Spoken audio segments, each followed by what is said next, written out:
ಮಿತ್ರರೇ ನಮಸ್ಕಾರ. ಮಿತ್ರರೇ, ಪಾಕಿಸ್ತಾನ ಇರಾನ್ ಮತ್ತು ಅಮೆರಿಕದ ನಡುವೆ ಒಂದು ಶಾಂತಿ ಮಾತುಕತೆಗೆ ವೇದಿಕೆಯನ್ನು ಸೃಷ್ಟಿಸಿತ್ತು. ಆದರೆ ಅಲ್ಲಿ ಯಾವುದೇ ಶಾಂತಿ ಮಾತುಕತೆ ಯಶಸ್ವಿಯಾಗಿಲ್ಲ. ಯಾವುದೇ ಡೀಲ್ ಆಗದೆ ಅಮೆರಿಕದ ಡೆಲಿಗೇಷನ್ ಅಮೆರಿಕಕ್ಕೆ ವಾಪಸ್ ಹೋಗಿದೆ, ಇರಾನ್ನ ಡೆಲಿಗೇಷನ್ ಕೂಡ ಇರಾನ್ಗೆ ವಾಪಸ್ ಆಗಿದೆ. ಸದ್ಯ ಇರುವಂತಹದ್ದು ಮುಂದೇನು ಅನ್ನುವಂಥ ಪ್ರಶ್ನೆ. ಬಹುತೇಕರು ನಾನು ಈ ಹಿಂದಿನ ವಿಡಿಯೋ ಮಾಡಿದಂತಹ ಸಂದರ್ಭದಲ್ಲಿ ಕೇಳಿದ್ರು ಈ ಪ್ರಶ್ನೆಯನ್ನ. ಮುಂದೇನಾಗತ್ತೆ? ಯುದ್ಧ ಪುನರಾರಂಭಗೊಳ್ಳುತ್ತಾ? ಈ ಪ್ರಶ್ನೆ ಇಡೀ ಜಗತ್ತಿಗಿದೆ. ಮತ್ತೊಮ್ಮೆ ಯುದ್ಧ ಶುರುವಾಗ್ಬಿಟ್ರೆ ಗತಿ ಏನು ಅನ್ನುವಂತಹ ಆತಂಕವೂ ಕೂಡ ಇದೆ. ಮಿತ್ರರೇ, ನೀವು ಇದರ ಬಗ್ಗೆ ಯೋಚನೆ ಮಾಡೋದಕ್ಕೆ ಇಸ್ರೇಲ್ ಅವಕಾಶವನ್ನೇ ಕೊಟ್ಟಿಲ್ಲ. ಅವರು ಮುಂದಿನ ದಾರಿಯನ್ನ ತೋರಿಸಿದ್ದಾಗಿದೆ. ಅತ್ತ ಕಡೆಯಲ್ಲಿ ಟ್ರಂಪ್ ಕೂಡ ಒಂದು ಸಣ್ಣ ಸುಳಿವನ್ನ ಕೊಟ್ಟಿದ್ದಾರೆ, ಮುಂದೇನ್ ಮಾಡಬಹುದು ಅಂತ. ಇರಾನ್ ಕಡೆಯಿಂದಲೂ ಕೂಡ ಸ್ವಲ್ಪ ಡಿಫರೆಂಟ್ ಆದಂತಹ ಸ್ಟೇಟ್ಮೆಂಟ್ಗಳು ಬರ್ತಾ ಇದಾವೆ. ಅವರ ಟೋನ್ ನಲ್ಲಿ ಬದಲಾವಣೆ ಕಾಣ್ತಾ ಇದೆ. ಇನ್ನೊಂದು ಕಡೆಯಲ್ಲಿ ಸ್ಟ್ರೀಟ್ ಆಫ್ ಹರ್ಮೋಸ್ ಅನ್ನು ಓಪನ್ ಮಾಡೋದಕ್ಕೆ ಅಮೆರಿಕ ದೊಡ್ಡ ಹೆಜ್ಜೆಯನ್ನ ಇಟ್ಟಿದೆ. ಇದೆಲ್ಲದರ ಬಗ್ಗೆ ಈ ವಿಡಿಯೋದಲ್ಲಿ ನಿಮಗೆ ಡೀಟೇಲ್ ಆಗಿ ಮಾಹಿತಿ ಕೊಡುವಂತಹ ಪ್ರಯತ್ನ ಮಾಡ್ತೀನಿ. ನೀವು ಈ ವಿಡಿಯೋನ ಕೊನೆವರೆಗೂ ಮಿಸ್ ಮಾಡದೆ ನೋಡಿ. ಮಿತ್ರರೇ, ನಾನು ಈ ಹಿಂದಿನ ವಿಡಿಯೋಗಳಲ್ಲಿ ಅನೇಕ ಬಾರಿ ನಿಮಗೆ ಹೇಳಿದ್ದೆ, ಈ ಯುದ್ಧವನ್ನು ಅಂತ್ಯ ಮಾಡುವಂತಹ ಸಾಮರ್ಥ್ಯ ಇರೋದು ಅದು ಒಬ್ಬನಿಗೆ ಮಾತ್ರ. ಅದು ಇಸ್ರೇಲ್ನ ಪ್ರಧಾನಿ. ಅವರೇನಾದರೂ ಡಿಸೈಡ್ ಮಾಡಿದ್ದೆ ಆದರೆ ಈ ಯುದ್ಧ ಅಂತ್ಯ ಆಗತ್ತೆ. ಎಲ್ಲಿಯವರೆಗೆ ಇಸ್ರೇಲ್ಗೆ ಯುದ್ಧ ಸಾಕಾಗೋದಿಲ್ವೋ ಅಲ್ಲಿಯವರೆಗೂ ಕೂಡ ಒಂದು ಶಾಶ್ವತವಾದಂತಹ ಶಾಂತಿ ಸ್ಥಾಪನೆ ಆಗೋದಕ್ಕೆ ಸಾಧ್ಯವೇ ಇಲ್ಲ. ಒಂದು ವೇಳೆ ಇಸ್ರೇಲ್ ಮೇಲೆ ಭಾರಿ ಒತ್ತಡವನ್ನು ಹೇರಿ ಅಮೆರಿಕ ಒಂದು ಡೀಲ್ ಮಾಡಿಕೊಂಡ್ರೂ ಕೂಡ ಅದರ ವ್ಯಾಲಿಡಿಟಿ ಇದೆಯಲ್ಲ ಬಹಳ ಕಡಿಮೆ ಇರುತ್ತೆ. ಯಾವಾಗ ಬೇಕಾದರೂ ಡೀಲ್ ಮುರಿದು ಹೋಗಬಹುದು. ಯಾಕೆ ಕೇಳಿದ್ರೆ ಈ ಯುದ್ಧದ ಡ್ರೈವಿಂಗ್ ಸೀಟ್ ನಲ್ಲಿರುವಂತಹದ್ದು ನೆತನ್ಯಾಹು. ಇಸ್ರೇಲ್ ಇದನ್ನ ಮುನ್ನಡೆಸ್ತಾ ಇರುವಂತಹದ್ದು. ಯುದ್ಧಕ್ಕೆ ಮೂಲ ಕಾರಣವೇ ಇಸ್ರೇಲ್. ಹೀಗಾಗಿ ಇಸ್ರೇಲನ್ನ ಹೊರಗಿಟ್ಟು ಯಾವುದೇ ಶಾಂತಿ ಒಪ್ಪಂದವನ್ನ ಮಾಡಿಕೊಳ್ಳೋದಕ್ಕೆ ಸಾಧ್ಯವೇ ಇಲ್ಲ ಅಂತ ನಿಮಗೆ ತಿಳಿಸಿದ್ದೆ. ಅದೇ ಪ್ರಕಾರವಾಗಿ ಮಿತ್ರರೇ, JD ವ್ಯಾನ್ಸ್ ಪಾಕಿಸ್ತಾನಕ್ಕೆ ಬಂದಿದ್ರು. ಇಸ್ಲಾಮಾಬಾದ್ನಲ್ಲಿ ಇರಾನ್ನ ನಿಯೋಗವೂ ಕೂಡ ಇತ್ತು. ಎರಡೂ ನಿಯೋಗದ ಜೊತೆಗೆ ಮಾತುಕತೆ ಆಗ್ತಾ ಇತ್ತು. ಅಮೆರಿಕ ಮತ್ತು ಇರಾನ್ನ ನಡುವೆ ಡೀಲ್ ಆಗಬಹುದು ಅಂತ ವಿಶ್ವದ ಮಾಧ್ಯಮಗಳಲ್ಲಿ ಚರ್ಚೆ ಆಗ್ತಾ ಇತ್ತು. ಆದರೆ ಇದೇ ಸಂದರ್ಭದಲ್ಲಿ ನೆತನ್ಯಾಹು ಒಂದು ಹೇಳಿಕೆಯನ್ನು ರಿಲೀಸ್ ಮಾಡಿದ್ದಾರೆ. ಅದರಲ್ಲಿ ಬಹಳ ಸ್ಪಷ್ಟವಾಗಿ ಮುಂದೇನಾಗತ್ತೆ ಅನ್ನೋದನ್ನ ಅವರು ಸೂಚ್ಯವಾಗಿ ತಿಳಿಸಿದ್ದಾರೆ. ನೆತನ್ಯಾಹು ಏನು ಹೇಳಿದ್ದಾರೆ ಅನ್ನೋದನ್ನ ಮೊದಲಿಗೆ ಹೇಳಿಬಿಡ್ತೀನಿ. ಅವರು ಹೀಬ್ರೂ ಭಾಷೆಯಲ್ಲಿ ಮಾತನಾಡ್ತಾ ಒಂದು ಮ್ಯಾಪ್ ಅನ್ನು ಕೂಡ ಶೋ ಮಾಡಿದ್ದಾರೆ. ಅದರಲ್ಲಿ Yemen, Iran, Iraq, Syria, Lebanon, Gaza ಇದಿಷ್ಟು ದೇಶಗಳನ್ನು ಹೈಲೈಟ್ ಮಾಡಲಾಗಿದೆ. ಯಾಕೋಸ್ಕರವಾಗಿ ಹೈಲೈಟ್ ಮಾಡಲಾಗಿದೆ ಅಂತಂದರೆ ಈ ಎಲ್ಲ ದೇಶಗಳಲ್ಲೂ ಕೂಡ ಇಸ್ರೇಲ್ನ ವಿರೋಧಿ ಶಕ್ತಿಗಳಿದ್ದಾವೆ ಅಂತ ನೆತನ್ಯಾಹು ಘೋಷಣೆ ಮಾಡಿದ್ದಾರೆ. ಗಾಜಾದಲ್ಲಿ ಹಮಾಸ್ ಇದೆ, ಲೆಬನಾನ್ನಲ್ಲಿ ಹಿಜ್ಬುಲ್ಲಾ ಇದೆ, ಸಿರಿಯಾದಲ್ಲಿ ಅಸದ್ ರೆಜಿಮೆಂಟ್ನ ಸ್ವಲ್ಪ ಅಳಿದುಳಿದ ಭಾಗ ಇದೆ, ಅಂದ್ರೆ ಅವರನ್ನು ಬೆಂಬಲಿಸುವಂತಹ ಒಂದು ವರ್ಗ ಇದೆ. ಈಗಿನ ಸಿರಿಯಾದ ಅಲ್ ಶರಾ ಸರ್ಕಾರ ಇದೆಯಲ್ಲ ಅದೇನು ಇಸ್ರೇಲ್ನ ವಿರುದ್ಧವಾಗಿಲ್ಲ. ಅವರು ಇಸ್ರೇಲ್ನ ಜೊತೆಗೆ ತುಂಬಾ ಚೆನ್ನಾಗೇ ಇದ್ದಾರೆ. ಆದರೆ ಈ ಹಿಂದೆ ಇದ್ದಂತಹ ಅಸದ್ನ ಸರ್ಕಾರ ಇದೆಯಲ್ಲ ಅದು ಇಸ್ರೇಲ್ನ ವಿರುದ್ಧವಾಗಿತ್ತು. ಹಾಗೆ ಇರಾಕ್ನಲ್ಲಿ ಕೆಲ ಮಿಲಿಟೆಂಟ್ಸ್ ಗ್ರೂಪ್ಗಳಿದ್ದಾವೆ. ಇನ್ನು ಯೆಮೆನ್ನಲ್ಲಿ ಹೌತಿಗಳಿದ್ದಾರೆ. ಈ ಎಲ್ಲಾ ದೇಶಗಳಲ್ಲಿ ಇಸ್ರೇಲ್ನ ವಿರೋಧಿ ಶಕ್ತಿಗಳಿದ್ದಾವೆ. ಅವುಗಳನ್ನು ನಾವು ನಾಶ ಮಾಡಬೇಕು ಅಂತ ನೆತನ್ಯಾಹು ಘೋಷಣೆ ಮಾಡಿದ್ದಾರೆ. ಇನ್ನೊಂದು ಕಡೆಯಲ್ಲಿ ಇರಾನ್ ಇದೆಯಲ್ಲ, ಇರಾನ್ನಲ್ಲಿ ಯಾವುದೋ ಒಂದು ಶಕ್ತಿ ಅಂತ ಹೇಳ್ತಿಲ್ಲ, ಇಡೀ ಇರಾನ್ ಅಂತ ಸೂಚನೆ ಕೊಟ್ಟಿದ್ದಾರೆ. ಹಾಗೆ ಮುಂದುವರೆದು ಅವರ ಸ್ಟೇಟ್ಮೆಂಟ್ನಲ್ಲಿ ಹೇಳ್ತಾರೆ, ನಾವು 20 ನ್ಯೂಕ್ಲಿಯರ್ ವಿಜ್ಞಾನಿಗಳನ್ನು ಹತ್ಯೆ ಮಾಡಿದ್ದೀವಿ. ಅರಾಕ್ನ ನ್ಯೂಕ್ಲಿಯರ್ ಪ್ಲಾಂಟನ್ನು ನಾವು ಕಂಪ್ಲೀಟ್ ನಾಶ ಮಾಡಿದ್ದೀವಿ. ಅಲ್ಲಿದ್ದಂತಹ ರಿಯಾಕ್ಟರ್ ಇವತ್ತಿಲ್ಲ. ಜೊತೆಗೆ ಇರಾನ್ನಲ್ಲಿದ್ದಂತಹ ಸೆಂಟ್ರಿಫ್ಯೂಜಿ ಸಿಸ್ಟಮ್ ಅನ್ನು ಕೂಡ ನಾವು ನಾಶ ಮಾಡಿದ್ದೀವಿ. ಯುರೇನಿಯಂ ಪ್ರೊಡಕ್ಷನ್ ಪ್ಲಾಂಟ್ ಕೂಡ ಇವತ್ತು ಧ್ವಂಸ ಆಗಿ ಹೋಗಿದೆ. ಇವತ್ತು ಇರಾನ್ ಯಾವುದೇ ಆಕ್ಟಿವ್ ಎನ್ರಿಚ್ಮೆಂಟ್ ಯುರೇನಿಯಂ ಪ್ಲಾಂಟ್ ಅನ್ನು ಹೊಂದಿಲ್ಲ. ಇರಾನ್ನಲ್ಲಿರುವಂತಹ ರೆಜಿಮೆಂಟ್ ಕಳೆದ 47 ವರ್ಷದಲ್ಲೇ ಅತ್ಯಂತ ವೀಕ್ ಆಗಿದೆ. ಹೀಗೆಲ್ಲ ಘೋಷಣೆ ಮಾಡಿದಂತಹ ನೆತನ್ಯಾಹು ಅಂತಿಮವಾಗಿ ಒಂದು ಸಾಲನ್ನು ಹೇಳ್ತಾರೆ, there is still a long way to go. ಅಂದ್ರೆ ನಾವು ಸಾಗಬೇಕಾದಂತಹ ಹಾದಿ ಇನ್ನೂ ದೂರ ಇದೆ. ಮಿತ್ರರೇ, ಇದೊಂದು ಸಾಲಿನಲ್ಲೇ ನಿಮಗೆಲ್ಲವೂ ಕೂಡ ಅರ್ಥ ಆಗುತ್ತೆ. ನಿಮ್ಮ ಎಲ್ಲ ಪ್ರಶ್ನೆಗೂ ಕೂಡ ಉತ್ತರ ಸಿಗುತ್ತೆ. ಒಂದು ವೇಳೆ ನೆತನ್ಯಾಹು ಘೋಷಣೆ ಮಾಡಿದ್ರಲ್ಲ, ಇವತ್ತು ಇರಾನ್ನ ಬಳಿಯಲ್ಲಿ ನ್ಯೂಕ್ಲಿಯರ್ ಪವರ್ ಇಲ್ಲ, ಅವರನ್ನು ಬಹಳ ವೀಕ್ ಮಾಡಿದೀವಿ. ಇಂತಹ ಪರಿಸ್ಥಿತಿಯಲ್ಲಿ ಇಸ್ರೇಲ್ನ ಸ್ಥಾನದಲ್ಲಿ ಭಾರತ ಏನಾದರೂ ಇದ್ದಿದ್ರೆ ನಾವು ಗೆದ್ದಿದ್ದೀವಿ ಅಂತ ಹೇಳಿಬಿಟ್ಟು ವಿಜಯವನ್ನ ಘೋಷಿಸಿಕೊಂಡು ಬಿಡ್ತಿದ್ವೇನೋ. ಇರಾನ್ನ ಜೊತೆಗೆ ಒಂದು ಡೀಲ್ ಮಾಡಿಕೊಂಡು ಇದಕ್ಕೆ ಇತಿಶ್ರೀ ಹಾಡ್ಬಿಡ್ತಿದ್ವೇನೋ. ಯಾಕೆ ಅಂತಂದ್ರೆ ಭಾರತ ಯಾವತ್ತೂ ಕೂಡ ಇನ್ನು ಮುಂದಿನ 50 ವರ್ಷದ ಬಗ್ಗೆ ಯೋಚನೆ ಮಾಡೋದಿಲ್ಲ, ಇವತ್ತಿನದನ್ನು ಮಾತ್ರ ಯೋಚನೆ ಮಾಡುತ್ತೆ. ಆದರೆ ಇಸ್ರೇಲ್ ಹಾಗಲ್ಲ. ಅವರು ಇವತ್ತಿನ ಬಗ್ಗೆ ಹೆಚ್ಚಿಗೆ ತಲೆ ಕೆಡಿಸ್ಕೊಳ್ಳೋದೇ ಇಲ್ಲ.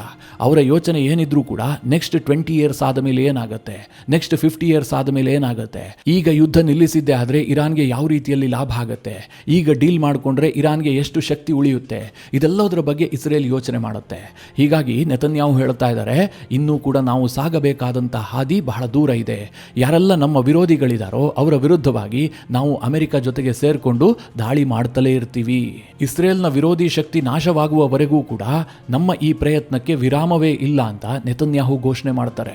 ಯೋಚನೆ ಮಾಡಿ, ಒಂದು ಕಡೆ ಅಮೆರಿಕದ ಉಪಾಧ್ಯಕ್ಷ ಇಸ್ಲಾಮಾಬಾದ್ನಲ್ಲಿ ಕೂತ್ಕೊಂಡು ಶಾಂತಿಯ ಮಾತುಕತೆಯನ್ನು ಮಾಡ್ತಾ ಇದ್ದಾರೆ, ಇರಾನ್ನ ಜೊತೆಗೆ ಡೀಲ್ ಆಗತ್ತೆ ಅಂತ ಅಮೆರಿಕ ಹೇಳ್ತಾ ಇದೆ. ಇನ್ನೊಂದು ಕಡೆ ನೆತನ್ಯಾಹು ಹೇಳ್ತಾರೆ, ಇವರೆಲ್ಲರೂ ಕೂಡ ನಮ್ಮ ವಿರೋಧಿಗಳು, ಅವರ ವಿರುದ್ಧವಾಗಿ ನಮ್ಮ ದಾಳಿ ನಿರಂತರವಾಗಿ ನಡೀತಾ ಇರುತ್ತೆ ಅಂತ. ಅಲ್ಲಿಗೆ ಈ ಶಾಂತಿ ಮಾತುಕತೆಗೆಲ್ಲ ಎಷ್ಟು ಪ್ರಾಮುಖ್ಯತೆ ಇದೆ ಅಂತ ನೀವೇ ಊಹೆ ಮಾಡ್ಕೊಳ್ಳಿ. ನಿಜವಾಗ್ಲೂ ಇಡೀ ಮಿಡಲ್ ಈಸ್ಟ್ ನಲ್ಲಿ ಶಾಂತಿ ಸ್ಥಾಪನೆ ಆಗಬೇಕು, ಯುದ್ಧ ನಿಲ್ಲಬೇಕು ಅಂತಂದ್ರೆ ಇಬ್ರು ಮನಸ್ಸು ಮಾಡಬೇಕು. ಅದರಲ್ಲಿ ಒಂದು ಇಸ್ರೇಲ್, ಇನ್ನೊಂದು IRGC. ಇಸ್ರೇಲ್ ಅಂತಂದ್ರೆ ನೆತನ್ಯಾಹುಗೆ ಕನ್ವಿನ್ಸ್ ಆಗಬೇಕು, ಇರಾನ್ ಬಳಿಯಲ್ಲಿ ಈಗ ಶಕ್ತಿ ಉಳಿದಿಲ್ಲ, ಅವ್ರು ಯಾವತ್ತೂ ಕೂಡ ಭವಿಷ್ಯದಲ್ಲಿ ಇಸ್ರೇಲ್ಗೆ ಥ್ರೆಟ್ ತರೋದಿಲ್ಲ ಅಂತ. ಅದೇ ರೀತಿಯಾಗಿ IRGCಗೂ ಕೂಡ ಇನ್ ಮುಂದೆ ನಮಗೆ ಯುದ್ಧ ಮಾಡೋದಕ್ಕೆ ಸಾಧ್ಯ ಇಲ್ಲ, ನಮ್ಮ ಸಾಮರ್ಥ್ಯ ಕಂಪ್ಲೀಟ್ ಆಗಿ ಮುಗಿದು ಹೋಗಿದೆ ಅಂತ ಅನ್ನಿಸ್ಬೇಕು. ಇದು ಎಲ್ಲಿಯವರೆಗೆ ಆಗೋದಿಲ್ವೋ ಅಲ್ಲಿಯವರೆಗೂ ಕೂಡ ಮಿಡಲ್ ಈಸ್ಟ್ ನಲ್ಲಿ ಶಾಂತಿ ಪೂರ್ಣ ಪ್ರಮಾಣದಲ್ಲಿ ನೆಲೆಸೋದಕ್ಕೆ ಸಾಧ್ಯವೇ ಇಲ್ಲ. ನೀವು ಇಸ್ಲಾಮಾಬಾದ್ನಲ್ಲಾದರೂ ಶಾಂತಿ ಮಾತುಕತೆಯನ್ನು ಮಾಡಿ, ಅಥವಾ ಬೀಜಿಂಗ್ನಲ್ಲಿ ಮಾಡಿ, ಮಾಸ್ಕೋದಲ್ಲಿ ಮಾಡಿ, ಇದರಿಂದ ಯಾವುದೇ ವ್ಯತ್ಯಾಸ ಆಗೋದಿಲ್ಲ. ಅದರಿಂದ ಏನೋ ಔಟ್ಕಮ್ ಬರೋದಕ್ಕೂ ಕೂಡ ಸಾಧ್ಯವೇ ಇಲ್ಲ. ನಾನು ಯಾಕೆ ಇದನ್ನೆಲ್ಲ ವಿವರಿಸಿ ಹೇಳಿದೆ ಅಂತಂದ್ರೆ, ಈ ಯುದ್ಧವನ್ನು ಎಂಡ್ ಮಾಡೋದಕ್ಕೆ ಇಸ್ರೇಲ್ಗೆ ಮನಸ್ಸಿಲ್ಲ. ಅವರು ಈಗಲೂ ಕೂಡ ಯುದ್ಧವನ್ನು ಮುಂದುವರಿಸೋದಕ್ಕೆ ಬಯಸ್ತಾ ಇದ್ದಾರೆ. ಅದು ಕೆಲವೊಂದಷ್ಟು ಡಾಟ್ಗಳನ್ನು ಕನೆಕ್ಟ್ ಮಾಡಿದ್ರೆ ನಿಮಗೆ ಗೊತ್ತಾಗುತ್ತೆ. ಯಾವಾಗ ಯುದ್ಧ ವಿರಾಮವನ್ನು ಅಮೆರಿಕ ಘೋಷಣೆ ಮಾಡುತ್ತೋ ತಕ್ಷಣ ಇಸ್ರೇಲ್ ಏನ್ ಮಾಡುತ್ತೆ, ಲೆಬನಾನ್ ಮೇಲೆ ಕಂಡು ಕೇಳರಿಯಾದಂತಹ ದಾಳಿ ಮಾಡಿಬಿಡುತ್ತೆ. ಕೇವಲ 10 ನಿಮಿಷದಲ್ಲಿ 300ಕ್ಕೂ ಹೆಚ್ಚು ಜನರನ್ನು ಸಾಯಿಸ್ತಾರೆ. ಈ ಹಿಂದೆಲ್ಲ ಅವರು ಪ್ರಿಸಿಷನ್ ಸ್ಟ್ರೈಕ್ ಮಾಡ್ತಾ ಇದ್ರು, ಮೊದಲೇ ಎಚ್ಚರಿಕೆಯನ್ನು ಕೊಡ್ತಾ ಇದ್ರು. ಈ ಬಾರಿ ಹಾಗೇನೂ ಮಾಡಿಲ್ಲ, ಮನಸ್ಸಿಗೆ ಬಂದಂತೆ ಬಾಂಬ್ ದಾಳಿ ಮಾಡಿಬಿಡ್ತಾರೆ. ಯಾಕೆ ಅಂತಂದ್ರೆ ಈ ಮಾತುಕತೆಯನ್ನು ಕೆಡಿಸುವಂತಹ ಉದ್ದೇಶ ಇಸ್ರೇಲ್ಗೆ ಇತ್ತು. ಜೊತೆಗೆ ಪಾಕಿಸ್ತಾನಕ್ಕೂ ಕೂಡ ಇಸ್ರೇಲ್ ಗುಟ್ರು ಹಾಕುತ್ತೆ. ಇಲ್ಲಿ ಪಾಕಿಸ್ತಾನ ಆಟ ಕೆಡಿಸ್ತಾ ಇದೆ ಅಂತ ಇಸ್ರೇಲ್ಗೆ ಅನಿಸೋದಕ್ಕೆ ಶುರುವಾಗುತ್ತೆ. ಹೀಗಾಗಿ ಈ ಯುದ್ಧಕ್ಕೆ ವಿರಾಮವನ್ನ ಇಸ್ರೇಲ್ ಬಯಸಿಲ್ಲ. ಇನ್ನೊಂದು ಕಡೆ IRGCಗೂ ಅನ್ನಿಸ್ತಾ ಇದೆ, ನಾವು ಯುದ್ಧವನ್ನು ಗೆಲ್ತಾ ಇದ್ದೀವಿ, ನಮ್ಮ ಸಾಮರ್ಥ್ಯ ಜಾಸ್ತಿ ಆಗ್ತಾ ಇದೆ ಅಂತ. ಹೀಗಾಗಿ ಅವರು ಕೂಡ ಯುದ್ಧವನ್ನು ಮುಂದುವರಿಸೋದಕ್ಕೆ ಇಷ್ಟಪಡ್ತಾ ಇದ್ದಾರೆ. ಈ ಕಾರಣದಿಂದಾಗಿ ಈಗ 14 ದಿನದ ಯುದ್ಧ ವಿರಾಮ ಇದೆಯಲ್ಲ, ಇದು ಕಂಟಿನ್ಯೂ ಆಗುವಂತ ಸಾಧ್ಯತೆಗಳಿದಾವೆ. ಹಾಗೆ ಈ 14 ದಿನದ ಮಧ್ಯದಲ್ಲಿ ಯಾವಾಗ ಬೇಕಾದರೂ ಪುನಃ ಯುದ್ಧ ಶುರುವಾಗಬಹುದು. ಅಮೆರಿಕ ಅಥವಾ ಇಸ್ರೇಲ್ ಪುನಃ ದಾಳಿಯನ್ನು ಆರಂಭಿಸಬಹುದು. ಹಾಗಾದ್ರೆ ಇರಾನ್ನ ನಿಲುವೇನು, ಇರಾನ್ ಮುಂದೇನ್ ಮಾಡುತ್ತೆ, ಈ ಪ್ರಶ್ನೆಯನ್ನು ನೀವು ಕೇಳಿದ್ದೆ ಆದ್ರೆ ಅಲ್ಲಿ ದ್ವಂದ್ವ ಎದ್ದು ಕಾಣ್ತಾ ಇದೆ. ಒಂದು ಕಡೆ IRGC ಬ್ಯಾಕ್ ಟು ವರ್ಕ್ ಅನ್ನುವಂತಹ ಒಂದು ಕಮೆಂಟ್ ಅನ್ನು ಹಾಕಿದೆ, ಅಂದ್ರೆ ಪುನಃ ಕೆಲಸಕ್ಕೆ ಬನ್ನಿ ಅಂತ. ಈ ನಡುವೆ IRGC ನಡೆಸ್ತಾ ಇರುವಂತಹ ತಸ್ಲೀಂ ಅನ್ನುವಂತಹ ಸುದ್ದಿ ಸಂಸ್ಥೆ ಅಮೆರಿಕ ಎಲ್ಲಿಯವರೆಗೆ ರೀಸನಬಲ್ ಡೀಲ್ಗೆ ಒಪ್ಪೋದಿಲ್ಲವೋ ಅಲ್ಲಿಯವರೆಗೂ ಕೂಡ ಹರ್ಮೋಜ್ನಲ್ಲಿ ಯಾವುದೇ ಬದಲಾವಣೆ ಆಗೋದಿಲ್ಲ ಅಂತ ಅವರು ಸ್ಪಷ್ಟವಾಗಿ ಸುದ್ದಿಯನ್ನು ಪ್ರಕಟಿಸಿದ್ದಾರೆ. ಅಂದ್ರೆ ಇರಾನ್ನ IRGC ಈ ರೀತಿಯಾಗಿ ಹೇಳ್ತಾ ಇದೆಯಲ್ಲ, ಅಲ್ಲಿನ ವಿದೇಶಾಂಗ ಇಲಾಖೆ ಬೇರೆ ರೀತಿಯಲ್ಲೇ ಹೇಳ್ತಾ ಇದೆ. ವಿದೇಶಾಂಗ ಇಲಾಖೆಯ ವಕ್ತಾರ ಇಸ್ಮಾಯಿಲ್ ಬಾಗೇಯಿ, ಪಾಕಿಸ್ತಾನದಲ್ಲಿ ನಡೆದಂತಹ ಮಾತುಕತೆಯ ವೇಳೆ ಕೆಲವೊಂದಷ್ಟು ವಿಷಯಗಳಲ್ಲಿ ಪ್ರಗತಿ ಕಂಡಿದೆ, ಕೆಲ ವಿಷಯಗಳನ್ನ ಪರಸ್ಪರ ಅರ್ಥ ಮಾಡ್ಕೊಂಡಿದೀವಿ, 2 ಅಥವಾ 3 ವಿಷಯಗಳಲ್ಲಿ ನಮ್ಮ ಅಸಮ್ಮತಿ ಇತ್ತು, ನಾವು ರಾಜತಾಂತ್ರಿಕ ಮಾರ್ಗದ ಮೂಲಕವಾಗಿ ಇದಕ್ಕೆ ಪರಿಹಾರ ಕಂಡುಕೊಳ್ಳೋದಕ್ಕೆ ಇಚ್ಛೆಯನ್ನ ಹೊಂದಿದೀವಿ, ಹೀಗಂತ ಇರಾನ್ನ ವಿದೇಶಾಂಗ ಇಲಾಖೆ ಹೇಳ್ಕೊಂಡಿದೆ. ಇಲ್ಲಿ ಸ್ಪಷ್ಟವಾಗ್ತಿರೋದೇನು ಕೇಳಿದ್ರೆ, ಇರಾನ್ನ ರಾಜಕೀಯ ಆಡಳಿತ ಇದೆಯಲ್ಲ, ಅವರಿಗೆ ಮಾತುಕತೆ ಬೇಕಾಗಿದೆ. ರಾಜತಾಂತ್ರಿಕ ಮಾರ್ಗದ ಮೂಲಕವಾಗಿ ಇದಕ್ಕೆ ಪರಿಹಾರ ಕಂಡುಕೊಂಡಿದ್ದೆ ಆದರೆ, ಅಂದ್ರೆ ಪುನಃ ಯುದ್ಧಕ್ಕೆ ಹೋಗದೇ ಇದ್ರೆ ನಮಗೆ ಲಾಭ ಇದೆ ಅಂತ ರಾಜಕೀಯ ನಾಯಕತ್ವಕ್ಕೆ ಅನ್ನಿಸ್ತಾ ಇದೆ. ಆದರೆ IRGCಗೆ ಅನ್ನಿಸ್ತಾ ಇದೆ, ನಾವು ಸೇನೆ ಮೂಲಕವಾಗಿ ಎಲ್ಲದಕ್ಕೂ ಪರಿಹಾರ ಕಂಡುಕೊಳ್ತೀವಿ, ಮತ್ತೆ ಯುದ್ಧ ಶುರು ಮಾಡಿದ್ದೆ ಆದರೆ ನಮಗೆ ಲಾಭ ಆಗತ್ತೆ ಅಂತ. ಈ ನಡುವೆ ಮಧ್ಯಸ್ಥಿಕೆದಾರನ ಪಾತ್ರವನ್ನು ನಿಭಾಯಿಸಿರುವಂತಹ ಪಾಕಿಸ್ತಾನ ಏನು ಹೇಳ್ತಾ ಇದೆ, ಮಾತುಕತೆ ವಿಫಲವಾಗಿದ್ದರ ಬಗ್ಗೆ ಪಾಕಿಸ್ತಾನದ ನಿಲುವೇನು ಅಂತ ಕೇಳೋದಾದ್ರೆ, ಈ ಬಗ್ಗೆ ಮಾತನಾಡಿರುವಂತಹ ಪಾಕಿಸ್ತಾನದ ವಿದೇಶಾಂಗ ಸಚಿವ ಇಶಾಕ್ ದಾರ್, ಮಾತುಕತೆ ವಿಫಲವಾಗಿದ್ರೂ ಕೂಡ ಎರಡೂ ದೇಶಗಳು ಯುದ್ಧ ವಿರಾಮದಲ್ಲಿ ಮುಂದುವರಿಬೇಕು, ಯುದ್ಧ ವಿರಾಮದಲ್ಲಿ ವ್ಯತ್ಯಾಸ ಆಗಬಾರದು, ಮುಂದಿನ ಎಲ್ಲಾ ರಾಜತಾಂತ್ರಿಕ ಪ್ರಯತ್ನಗಳಿಗೆ ಪಾಕಿಸ್ತಾನ ಸಂಪೂರ್ಣ ಸಹಕಾರವನ್ನು ಕೊಡುತ್ತೆ ಅಂತ ಅವರೊಂದು ಸ್ಟೇಟ್ಮೆಂಟ್ ಕೊಟ್ಟಿದ್ದಾರೆ. ಪಾಕಿಸ್ತಾನ ಇದಕ್ಕಿಂತ ಹೆಚ್ಚು ಇನ್ನೇನೋ ಮಾಡೋದಕ್ಕಾಗತ್ತೆ ಅಂತ ನನಗಂತೂ ಅನಿಸೋದಿಲ್ಲ. ಅಮೆರಿಕ ಏನನ್ನ ಬಯಸಿತ್ತೋ ಅಷ್ಟು ಕೆಲಸವನ್ನ ಪಾಕಿಸ್ತಾನ ಅಚ್ಚುಕಟ್ಟಾಗಿ ಮಾಡಿ ಮುಗಿಸಿದೆ ಅಷ್ಟೇ. ಇದರಿಂದ ಪಾಕಿಸ್ತಾನಕ್ಕೆ ನಷ್ಟ ಆಗಿದೆಯೇ ಹೊರತು ಲಾಭ ಅಂತೂ ಆಗಿಲ್ಲ. ಮತ್ತೆ ಈಗ ಟ್ರಂಪ್ ಬಳಿಗೆ ಹೋಗಿ $1-2 ಬಿಲಿಯನ್ ಹಣಕ್ಕೆ ಬೇಡಿಕೆ ಇಡಬಹುದು. ಯಾಕೆಂತಂದ್ರೆ ಈ ಮಾತುಕತೆಗೋಸ್ಕರವಾಗಿ 2 ದಿನಗಳ ಕಾಲ ಇಡೀ ಇಸ್ಲಾಮಾಬಾದ್ನಲ್ಲಿ ರಜೆ ಘೋಷಿಸಲಾಗಿತ್ತು. ತನ್ನ ರಾಜಧಾನಿಯನ್ನೇ ಕಂಪ್ಲೀಟ್ ಸೀಲ್ ಡೌನ್ ಮಾಡ್ಕೊಂಡು ಕೂತಿದ್ರು. ಇದರಿಂದ ಪಾಕಿಸ್ತಾನಕ್ಕೆ ನಷ್ಟ ಆಗಿರುತ್ತೆ ಹೊರತು ಲಾಭ ಅಂತೂ ಖಂಡಿತ ಆಗೋದಿಲ್ಲ. ಇದನ್ನೆಲ್ಲ ಹೇಳದಂತಹ ಸಂದರ್ಭದಲ್ಲಿ ನಿಮ್ಮ ಮನಸ್ಸಿನಲ್ಲಿ ಖಂಡಿತವಾಗ್ಲೂ ಒಂದು ಪ್ರಶ್ನೆ ಬಂದಿರಬಹುದು. ಅದೇನು ಕೇಳಿದ್ರೆ, ಟ್ರಂಪ್ ಏನು ಹೇಳ್ತಾರೆ, ಟ್ರಂಪ್ ಅವರ ಮುಂದಿನ ನಡೆ ಏನು? ಟ್ರಂಪ್ ಈಗಾಗಲೇ ಸ್ಪಷ್ಟಪಡಿಸಿದರೆ ಮಾತುಕತೆ ನಮ್ಮ ಮೇಲೆ ಪ್ರಭಾವ ಬೀರೋದಿಲ್ಲ, ನಾವೆಲ್ಲದಕ್ಕೂ ಸಿದ್ಧ ಇದ್ದೀವಿ ಅಂತ. ಆದರೆ ಈ ನಡುವೆ ಟ್ರಂಪ್ ಅವರು ಟ್ರುತ್ ಸೋಷಿಯಲ್ನಲ್ಲಿ ಒಂದು ಆರ್ಟಿಕಲ್ ಅನ್ನು ಶೇರ್ ಮಾಡಿದ್ದಾರೆ. ಅದು ಜಸ್ಟ್ ದಿ ನ್ಯೂಸ್ ಅನ್ನುವಂತಹ ಸಂಸ್ಥೆ ಪ್ರಕಟಿಸಿದಂತಹ ಆರ್ಟಿಕಲ್. ಇದು ಟ್ರಂಪ್ ಪರವಾಗಿರುವಂತಹ ಒಂದು ಸುದ್ದಿ ಸಂಸ್ಥೆ. ಆ ಆರ್ಟಿಕಲ್ನ ಹೆಡ್ಡಿಂಗ್ ಹೇಗಿದೆ ಅಂತಂದ್ರೆ, ಒಂದು ವೇಳೆ ಇರಾನ್ ಏನಾದರೂ ಬಗ್ಗದೇ ಇದ್ರೆ ಟ್ರಂಪ್ ಕೈಲಿರುವಂತಹ ಟ್ರಂಪ್ ಕಾರ್ಡ್ ಇದು. ಏನದು ಟ್ರಂಪ್ ಕಾರ್ಡ್? ಆರ್ಟಿಕಲ್ನಲ್ಲಿ ಏನು ಹೇಳಲಾಗಿದೆ ಕೇಳಿದ್ರೆ, ಇರಾನ್ ಸ್ಟ್ರೀಟ್ ಆಫ್ ಹರ್ಮೋಸ್ ವಿಚಾರದಲ್ಲಿ ಹಿಂದೆ ಹೆಜ್ಜೆ ಇಡದೇ ಇದ್ರೆ ಅಮೆರಿಕ ನೇವಲ್ ಬ್ಲಾಕೇಡ್ನಂತಹ ಒಂದು ಅಸ್ತ್ರವನ್ನು ಬಳಸಬಹುದು ಹೀಗಂತ ಆ ಆರ್ಟಿಕಲ್ನಲ್ಲಿ ಬರೆಯಲಾಗಿದೆ. ಟ್ರಂಪ್ಗೆ ಇದು ಖುಷಿ ಕೊಟ್ಟಿದೆ, ಟ್ರಂಪ್ ಅದನ್ನು ಶೇರ್ ಮಾಡಿದ್ದಾರೆ. ಹಾಗಾದ್ರೆ ಏನು ನೇವಲ್ ಬ್ಲಾಕೇಡ್, ಏನು ಮಾಡುತ್ತೆ ಅಮೆರಿಕ ಕೇಳಿದ್ರೆ, ಈಗ ಹರ್ಮೋಸ್ ಜಲಸಂಧಿಯ ಮೇಲೆ ಇರಾನ್ ತನ್ನ ನಿಯಂತ್ರಣವನ್ನು ಸಾಧಿಸಿದೆ. ಯಾಕೆ ಅಂತಂದ್ರೆ ಅದು ಚೋಕ್ ಪಾಯಿಂಟ್, ಒಂದು 30 ಕಿಲೋಮೀಟರ್ ವಿಸ್ತೀರ್ಣ ಇರುವಂತಹ ಬಹಳ ಸಂಕೀರ್ಣವಾದಂತಹ ಪ್ರದೇಶ. ಅದು ಇರಾನ್ನ ಭೂಪ್ರದೇಶಕ್ಕೆ ಅಂಟಿಕೊಂಡಿರುವ ಕಾರಣದಿಂದಾಗಿ ಇರಾನ್ ಬಹಳ ಈಸಿಯಾಗಿ ಅದರ ಮೇಲೆ ಪ್ರಭುತ್ವವನ್ನು ಸಾಧಿಸಿದೆ. ಅದಕ್ಕೆ ಪ್ರತಿಯಾಗಿ ಅಮೆರಿಕ ಏನ್ ಮಾಡೋದು ಅಂತಂದ್ರೆ, ಇತ್ತ ಕಡೆಯಲ್ಲಿ ಅರಬ್ಬಿ ಸಮುದ್ರದಲ್ಲಿರುವಂತಹ ಅಮೆರಿಕದ ನೇವಲ್ ಫೋರ್ಸ್ ಇದೆಯಲ್ಲ, ಅದನ್ನ ಬಳಸಿಕೊಂಡು ಇರಾನ್ಗೆ ಹೋಗುವಂತಹ ಪ್ರತಿ ಹಡಗನ್ನ ಕೂಡ ಬ್ಲಾಕ್ ಮಾಡುವಂತಹದ್ದು. ಅಂದ್ರೆ ಇರಾನ್ಗೆ ಏನೆಲ್ಲ ಎಕ್ಸ್ಪೋರ್ಟ್ ಆಗುತ್ತೋ, ಏನೆಲ್ಲ ಇಂಪೋರ್ಟ್ ಆಗುತ್ತೋ ಅದನ್ನ ಕಂಪ್ಲೀಟ್ ಆಗಿ ತಡೆಯುವಂತಹದ್ದು. ಸಹಜವಾಗಿ ಇದು ಇರಾನ್ನಲ್ಲಿ ಹಾಹಾಕಾರ ಸೃಷ್ಟಿ ಮಾಡಿಬಿಡುತ್ತೆ. ಎಷ್ಟು ಅಂತ ಭೂಮಾರ್ಗದಲ್ಲಿ ಎಲ್ಲವುದನ್ನ ತರಿಸ್ಕೊಳ್ತಾರೆ, ಆಯಿಲ್ ಶಿಪ್ಮೆಂಟ್ ಅಂತೂ ಜಲಮಾರ್ಗದಲ್ಲೇ ಆಗಬೇಕಲ್ವಾ. ಹೀಗಾಗಿ ಇರಾನ್ನ ಆಯಿಲ್ ಎಕ್ಸ್ಪೋರ್ಟ್ ಇದೆಯಲ್ಲ, ಇದು ಟೋಟಲಿ ಅಮೆರಿಕದ ಕಂಟ್ರೋಲ್ಗೆ ಬರುತ್ತೆ. ಆ ಆರ್ಟಿಕಲ್ನಲ್ಲಿ ಇನ್ನೊಂದು ವಿಚಾರವನ್ನು ಕೂಡ ಮೆನ್ಷನ್ ಮಾಡಲಾಗಿದೆ. ಕಳೆದ ಕೆಲ ಸಮಯದಲ್ಲಿ ಭಾರತ, ಚೈನಾ ಸೇರಿದಂತೆ ಅನೇಕ ದೇಶಗಳಿಗೆ ಇರಾನ್ನಿಂದ 10ಕ್ಕೂ ಹೆಚ್ಚು ಶಿಪ್ಮೆಂಟ್ಗಳು ಹೋಗಿದ್ದಾವೆ. ಇಂತಹ ಶಿಪ್ಮೆಂಟ್ಗಳನ್ನು ತಡೆದು ಅಮೆರಿಕ ಕಂಪ್ಲೀಟ್ ಇರಾನ್ಗೆ ನೇವಲ್ ಬ್ಲಾಕೇಡ್ ಅನ್ನು ಮಾಡಬಹುದು. ಆಗ ಇರಾನ್ ಬಗ್ಗಲೇಬೇಕು ಅಂತ ಈ ಆರ್ಟಿಕಲ್ನಲ್ಲಿ ಬರೆಯಲಾಗಿದೆ. ಹೇಳೋದಕ್ಕೆ ಸಾಧ್ಯ ಇಲ್ಲ, ಟ್ರಂಪ್ ಇದೊಂದು ಆಪ್ಷನ್ ಅಂತ ಅನಿಸ್ಬಿಟ್ಟು ಆ ಕೆಲಸವನ್ನು ಕೂಡ ಮಾಡಬಹುದು. ಆದರೆ ಈ ನಡುವೆ ಅಮೆರಿಕ ಇನ್ನೊಂದು ಪ್ರಯತ್ನಕ್ಕೆ ಕೈ ಹಾಕಿದೆ. ಅದೇನು ಕೇಳಿದ್ರೆ, ಈ ಸ್ಟ್ರೀಟ್ ಆಫ್ ಹರ್ಮೋಸ್ನಲ್ಲಿ ಇರಾನ್ ಸಿ ಮೈನ್ಸ್ಗಳನ್ನು ಇಟ್ಟಿದೆಯಲ್ಲ, ಅಂದ್ರೆ ಸಮುದ್ರ ಸ್ಫೋಟಕಗಳು, ಅದನ್ನು ತೆಗೀರಿ, ಅದನ್ನು ಕ್ಲಿಯರ್ ಮಾಡಿ ಅಂತಂದ್ರೆ ಇರಾನ್ನವ್ರು ಏನು ಹೇಳ್ತಾ ಇದ್ದಾರೆ, ಎಲ್ಲಿಟ್ಟಿದ್ದೀವಿ ನಮಗೆ ಗೊತ್ತಿಲ್ಲ, ಲೊಕೇಶನ್ ಮರೆತು ಹೋಗಿದೆ ಅಂತ ಹೊಸ ನಾಟಕ ಶುರು ಮಾಡಿದ್ದಾರೆ. ಅದಕ್ಕಾಗಿ ಅಮೆರಿಕವೇ ಈಗ ಹೊಸ ಆಪರೇಷನ್ ಅನ್ನು ಲಾಂಚ್ ಮಾಡಿದೆ.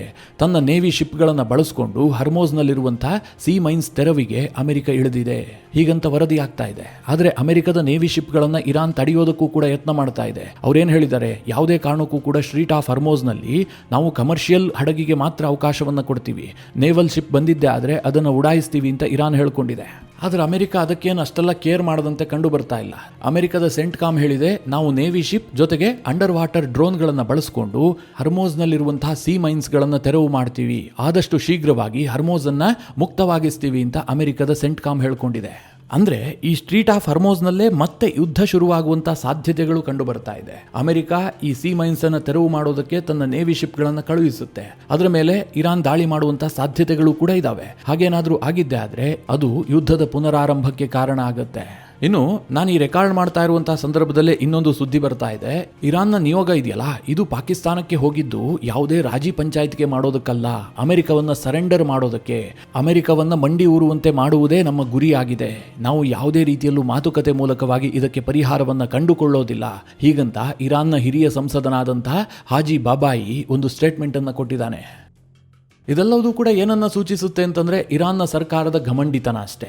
ಹೇಗೆ ಉಕ್ರೇನ್ನ ಅಧ್ಯಕ್ಷ ಝೆಲೆನ್ಸ್ಕಿ ಹಠಮಾರಿತನವನ್ನು ಪ್ರದರ್ಶನ ಮಾಡಿ ಇಡೀ ತನ್ನ ದೇಶವನ್ನು ಅಂಧಕಾರಕ್ಕೆ ತಳ್ಳಿದಾನೋ, ಅದೇ ರೀತಿಯಾಗಿ ಇರಾನ್ನ IRGC ಮತ್ತು ಅದನ್ನು ಬೆಂಬಲಿಸ್ತಾ ಇರುವಂತಹ ಕೆಲ ವರ್ಗ ಇದೆಯಲ್ಲ, ಅವರು ಇಡೀ ಇರಾನನ್ನು ಕತ್ತಲೆಗೆ ತಳ್ತಾ ಇದ್ದಾರೆ. ನೋಡೋಣ ಮುಂದೆ ಏನಾಗುತ್ತೆ ಅಂತ. ಏನೇ ಡೆವಲಪ್ಮೆಂಟ್ ಆದರೂ ಕೂಡ ನಿಮಗೆ ವಿಡಿಯೋ ಮಾಡಿ ತಿಳಿಸುವಂತಹ ಪ್ರಯತ್ನ ಮಾಡ್ತೀನಿ. ಈ ಎಲ್ಲ ವಿಚಾರದ ಕುರಿತಾಗಿ ನಿಮ್ಮ ಅನಿಸಿಕೆ ಅಭಿಪ್ರಾಯಗಳೇನು ಕಮೆಂಟ್ ಮಾಡುವ ಮೂಲಕ ನಮಗೆ ತಿಳಿಸಿ. ಹಾಗೆ ನಿಮಗೆ ಈ ವಿಡಿಯೋ ಇಷ್ಟವಾದರೆ ಲೈಕ್ ಮಾಡಿ, ಜೊತೆಗೆ ನೀವಿನ್ನೂ ನಿಮ್ಮ ನೆಚ್ಚಿನ ಸಂಸ್ಕಾರ ಸೌರಭ ಯೂಟ್ಯೂಬ್ ಚಾನಲ್ನ ಸಬ್ಸ್ಕ್ರೈಬ್ ಮಾಡಿಲ್ಲ ಅಂತಾದರೆ ಈ ಕೂಡಲೇ ಸಬ್ಸ್ಕ್ರೈಬ್ ಮಾಡಿ. ಮುಂದಿನ ಎಲ್ಲ ಅಪ್ಡೇಟ್ಗಳ ನೋಟಿಫಿಕೇಷನ್ಗಾಗಿ ಬೆಲ್ ಐಕಾನ್ ಒತ್ತಿ.